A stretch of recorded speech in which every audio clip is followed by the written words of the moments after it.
Hello friends, I am Dr. S.K. Behra from Sai Seva Homeopathic Research Clinic Mandua Keunjhar and my YouTube channel The Odia Homeopathic Medicine for Home Management तरफ आपको पुणी थे स्वागत और अभिनंदन।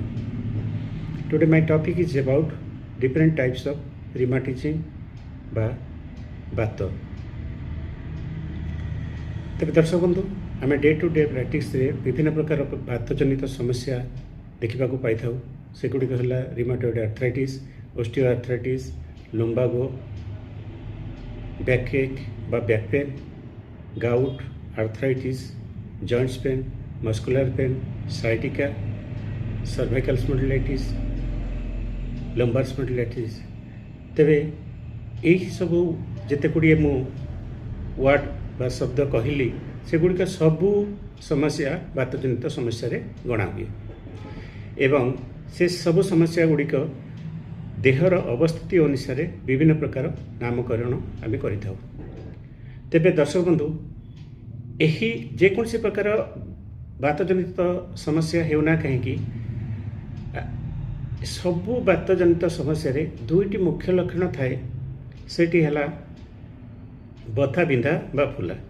जदि यही दुईटी लक्षण बथा बा बिंधा बा फुला जदि आपणक शरीर रे दीर्घ दिन धरी लगी रोची तेबे आपण माने निश्चित हो जातु जे आपणकर बातजनित समस्या थाईपारे निश्चित। तेबे विभिन्न प्रकार रक्त परीक्षा निरीक्षा यथा CBC, ESR, CRP, RF, HLA-B27, X-ray, MRI इत्यादि विभिन्न प्रकार टेस्ट कला परे मध्य अनेकांश रिपोर्ट पॉजिटिव रिपोर्ट नेगेटिव थाई सुधा आपणकर बातजनित समस्या बा बथा बिंधा फुला लगी रोची।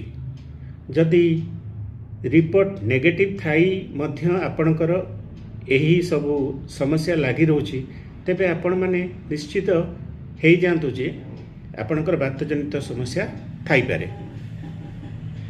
तेरे दर्शक बंधु जदि एपरी समस्या आपणकर दीर्घ समय धरी लगी रोची तेबे आदौ भय न करी निकटस्थ होमियोपैथिक डाक्तर परामर्श नियंतु एवं बा मु कहूबा केते गुड़िए होमियोपैथिक मेडिसिन आनी नियमित व्यवहार करंतु।